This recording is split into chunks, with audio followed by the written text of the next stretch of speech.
Hello दोस्तों, स्वागत है आप सबका आपके अपने यूट्यूब चैनल आर के नर्सिंग हेल्थ पर।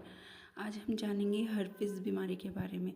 ये जो हर्पिस बीमारी होती है यह एक हर्पिस सिम्प्लेक्स वायरस के द्वारा होने वाली एक वायरल इन्फेक्शन होता है और इसमें व्यक्ति के मुंह और होठों पर दर्दनाक छाले बन जाते हैं और जो जेनिटल ऑर्गन होते हैं उन पर घाव बन जाते हैं।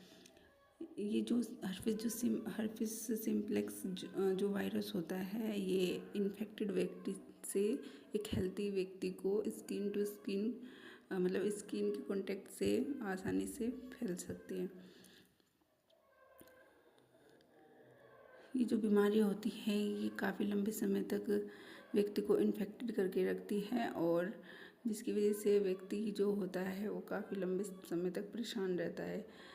चाहे भले ही इसके कोई लक्षण दिखाई ना दे लेकिन ये आसानी से एक व्यक्ति से दूसरे व्यक्ति में फैल सकती है। ठीक है, तो चलिए इसके कुछ पार्ट के बारे में बात करते हैं। ये जो हर्पिस जो होता है ये 2 प्रकार का होता है।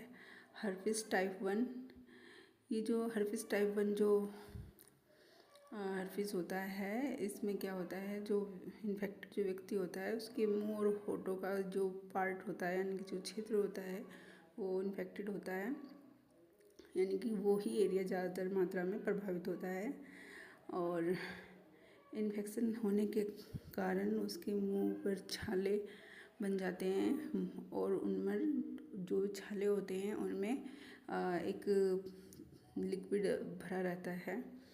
और जो हर्पिस टाइप 2 होता है इसको HSV-2 के नाम से भी जानते हैं।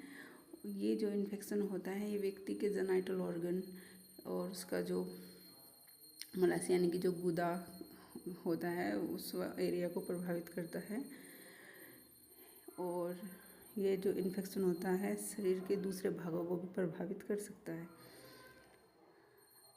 जो कमर का निचला भाग होता है इस रोग से जो टाइप 2 हर्पिस होता है ज़्यादातर ये वाला इन्फेक्शन व्यक्ति के कमर के निचले भाग को प्रभावित करता है।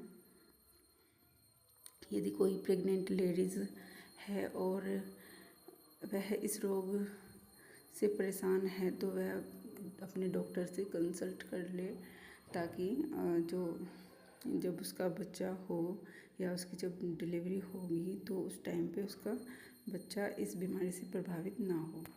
तो चलिए इसके कुछ लक्षणों के बारे में जान लेते हैं। इसमें व्यक्ति की जो त्वचा होती है उसमें खुजली होती है और उसको जलन होने लगती है।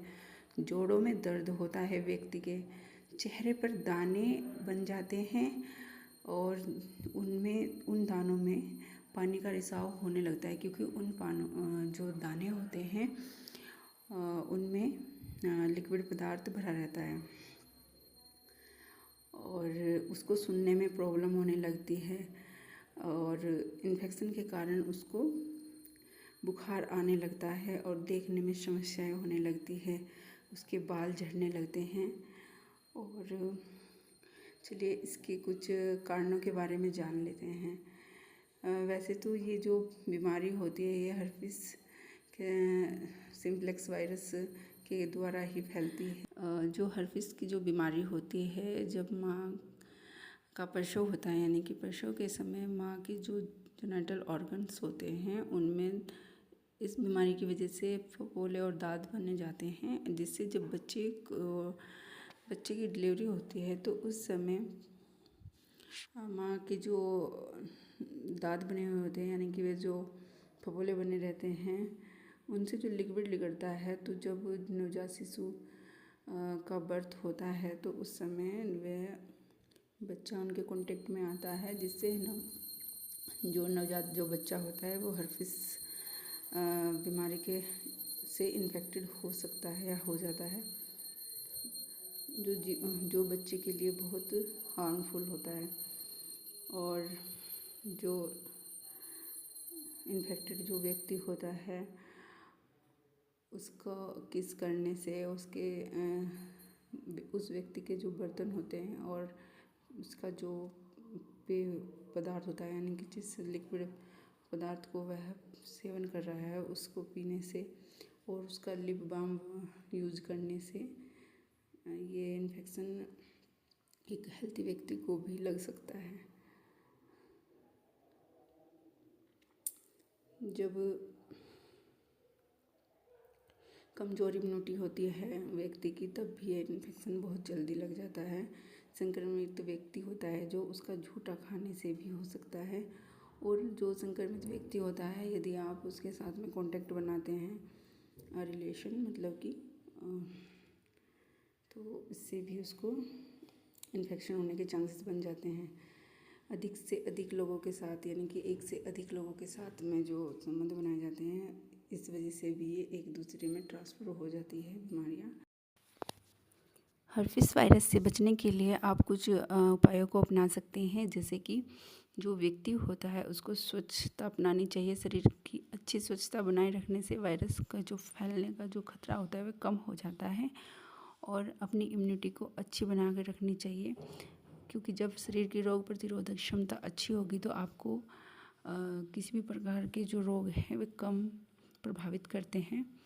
और जेनिटल जो ऑर्गन होते हैं उनमें हर्पिस से बचाव के लिए कांटेक्ट बनाते समय प्रिकॉशन ज़रूर रखें।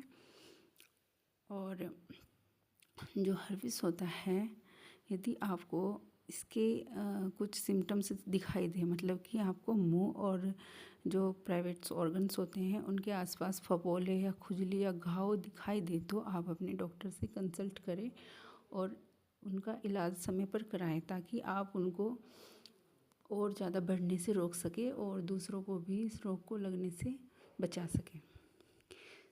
अगर आपको मेरे द्वारा दी गई जानकारी थोड़ी भी हेल्पफुल लगी है तो प्लीज़ वीडियो को लाइक करना, चैनल को सब्सक्राइब करना और बेल आइकन दबाना बिल्कुल भी नहीं भूलना, ताकि नेक्स्ट जो आने वाली वीडियो है उसका नोटिफिकेशन आपको समय पर मिलता रहे। Thank you for watching this video.